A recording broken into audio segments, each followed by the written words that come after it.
Bonjour, je m'appelle Morgane M. Je suis auteure, compositrice et interprète.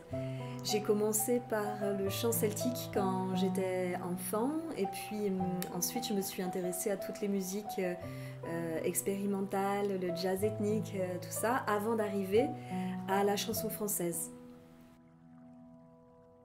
Ce matin, c'est décidé, je mets le chemin sous mes pieds, je veux goûter à ce qui est premier, à l'origine.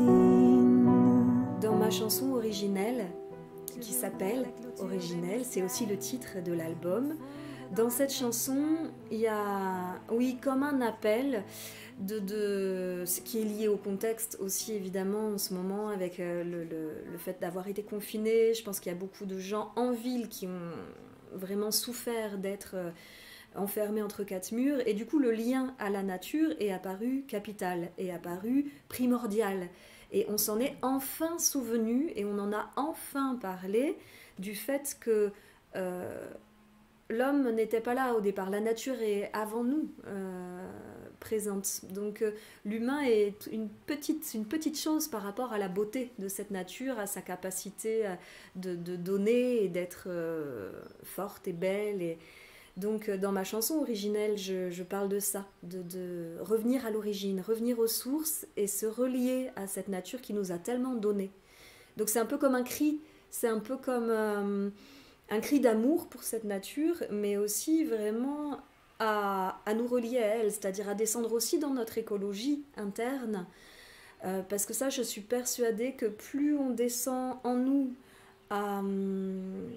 à chercher notre forme de centrage, de reliance, de bien-être, et nous connaître, plus on descend dans notre écologie interne, plus on touche aussi celle de la nature. Les deux vont de pair. Donc, dans mon album, il y a une quête de grands espaces extérieurs et une quête de grands espaces intérieurs.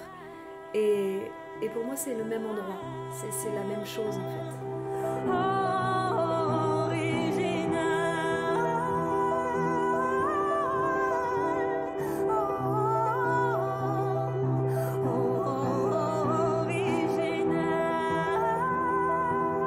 Le processus de création de cet album originel, ça a été un retour à mon chant racinaire, un retour à ma créativité et ce qui est le plus important pour moi. J'ai décidé que ça serait un solo, même si Claire Menghi m'a composé des morceaux. Sur scène, je suis seule. Et donc, ça a été une descente en moi pour aller chercher mes trésors. J'aimerais être une bouche d'ambre pour soulager ton âme. J'ai choisi un mode qui pour moi est très élégant, piano-chant. Donc c'est simple, c'est très épuré, il n'y a pas de chichi, il n'y a pas le traitement du son est très sobre. Je trouve que dans notre société aujourd'hui, il y a trop de traficotage au niveau du son. Trop d'éléments, trop de sons, trop de bruit. Et là, j'ai eu envie de quelque chose de sobre, d'élégant. Et comme si j'étais chez la personne. Comme si quand la personne écoute mon disque, comme si j'arrivais avec mon piano et que je lui chantais quelque chose pour elle, pour moi, pour le moment. C'est aussi un parti pris d'amis. Ce disque, pour moi, j'ai envie qu'il soit comme si vous invitiez votre meilleur ami et qu'il y avait un partage d'émotions. J'ai pas envie d'être une star, c'est pas ça. Ça m'intéresse pas en fait. J'ai envie d'être une amie pour les gens qui m'écoutent et qui a un rapport de cœur à cœur. C'est pour ça que j'adore recevoir les retours des gens après, parce que ça m'importe de savoir qu'il y a ce cœur à cœur. J'aime la scène, j'adore être sur scène et d'ailleurs j'ai hâte vraiment que les scènes réouvrent. Mais j'ai un rapport à la scène et à l'art qui est de l'ordre du cœur à cœur et pas de la starification et des effets qu'on peut mettre sur les voix, de l'autotune et tout. Non, je veux être authentique. Irons-nous jusqu'au bout du bout, au bout de tous nos rendez-vous. Irons-nous jusqu'au bout du bout, irons-nous jusqu'au bout du nous. Dans notre histoire, mon amour.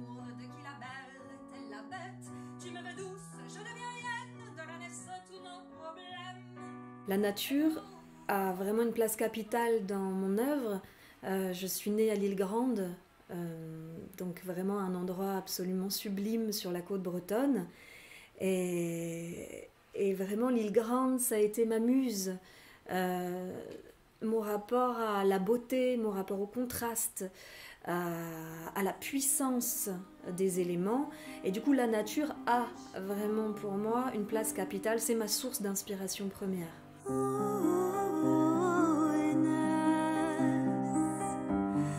île, ma naissance,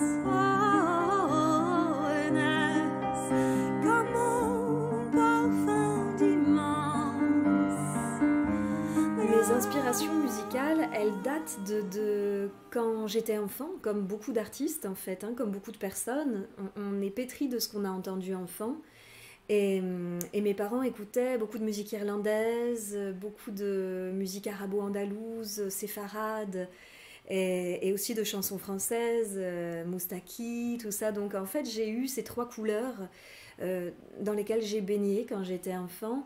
Et ça m'a donné envie d'explorer le chant du monde. Donc toute mon adolescence, jeune adulte, j'ai chanté dans beaucoup de langues différentes et je me suis intéressée à être une exploratrice vocale de toutes ces langues-là et ces sons, ces sonorités du monde entier.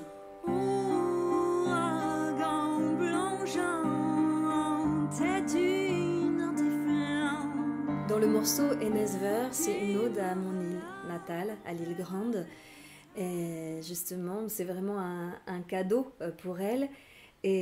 Car pour moi c'est le plus bel endroit du monde et c'est aussi un chant sur l'exil et ça touche tout le monde, pas que les îles Grandais.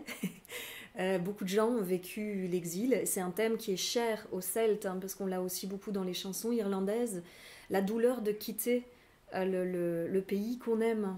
Donc dans Enesver, il y a toutes ces couleurs dans ce chant. Il y a à la fois l'amour, la passion pour cet espace sauvage et sans limite et magnifique. Et aussi, voilà, quand on est arraché de sa terre, qu'est-ce que ça fait et souvent chez les Celtes, ça nous fait créer des chants voilà, à partir des plaies, à partir des douleurs, on crée des chants. Alors pourquoi toujours chercher? Alors pourquoi chercher une mer lointaine, un horizon dehors, sans aller plus avant? Dans cet album, il y a des choses comme ça très intimes, comme mon rapport à cette île, aussi des histoires de vie, c'est-à-dire la vie, la mort, comme on accompagne quelqu'un qui part, l'accouchement, le burn-out, l'amour, l'histoire amoureuse, l'enfant. Il y a toutes ces histoires en fait dans mon album. Et ça part de choses très intimes, mais en même temps, je parle aussi de personnages historiques comme Marguerite Porete, qui est une femme qui a été brûlée sur un bûcher au XIIIe siècle pour avoir écrit un livre magnifique, Le miroir des âmes simples. Et j'aime parler des personnages historiques et sentir ce qu'ils font vibrer en moi. J'aime aussi sortir de mon cocon, de mes sonorités celtiques pour aller chercher ailleurs, chercher des poètes, par exemple, comme Farid al-Din-Attar, qui est un poète persan du XIIIe siècle, qui a des métaphores sur justement l'extérieur et l'intérieur. À un moment, il dit, par exemple, pourquoi nos lèvres sont aussi sèches que le sont les plages. Et les plages, il y a une métaphore de la mer qui dit pourquoi chercher la mer à l'extérieur? Nous sommes la mer, nos lèvres sont les plages et nous sommes la mer. Donc pourquoi partir en quête d'un ailleurs? J'aime ces philosophies d'Orient aussi, pour cette richesse des mots. Donc mon album est aussi un tissage d'universel et d'intime. Et je suis persuadée que plus on va dans l'intime, dans notre intime chanson, plus on touche le cœur des êtres en fait. J'avais peur d'aller d'abord dans l'intimité parce que j'avais peur que ça ne touche que moi ou ma famille ou mes proches. Mais en fait, plus je vais en sincérité, plus je compose pas pour plaire aux gens, mais pour être vrai et authentique, plus il y a des gens qui m'écrivent, qui ont entendu le disque et qui m'écrivent « je me reconnais ». Dans tes textes, je me reconnais. Et ça, c'est très bon. C'est que je sens que je suis au bon endroit. Si ça touche le cœur des êtres, alors que je parle d'histoires vécues, je trouve ça très beau. Brûlée là, tout entière, j'ai son essence dans les bras. Brûlée là, tout entière, sa voix jamais ne s'arrêtera.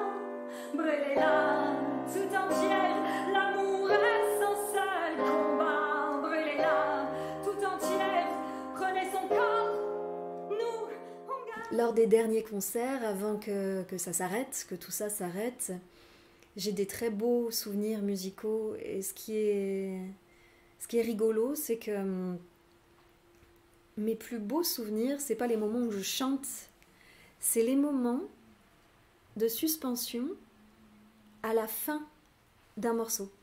Il y a une suspension, et là il y a comme un silence avec le public qui se crée, qui est un silence habité, qui est un silence qu'on pourrait appeler de communion, où je sens ce cœur à cœur. Et ça bat, et à un moment, on est tous ensemble et on est humain. On se sent vraiment profondément humain, on se sent reliés parce qu'on est tous les mêmes. On a tous les mêmes besoins, les mêmes envies d'être heureux, les mêmes peurs de souffrir. On est tous les mêmes personnes en fait. Et dans ces moments de silence, à la fin d'un morceau, quand vraiment le public s'est senti touché et que moi j'ai été au bon endroit au moment où je chantais, où j'étais aussi présente vraiment dans toute cette sincérité, là, il y a quelque chose de magique, qui se crée, qui est électrique, et un moment magnétique, comme ça, de communion avec le public, et comme si la musique nous amenait au silence.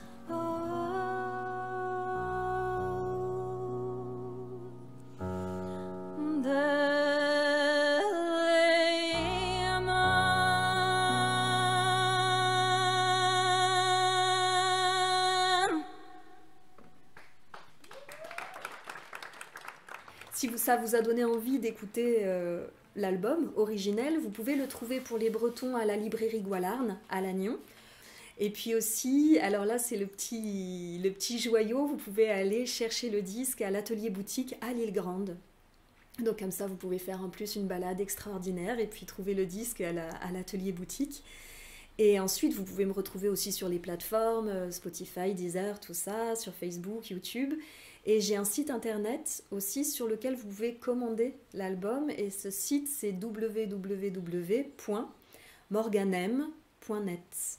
Alors, je souhaite de tout mon cœur que les concerts puissent reprendre, que je puisse venir vous faire partager ma musique en live, de cœur à cœur, et avec voilà, toute cette vie et cette magie qu'il y a dans un vrai concert en live, avec vraiment des vrais cœurs qui battent.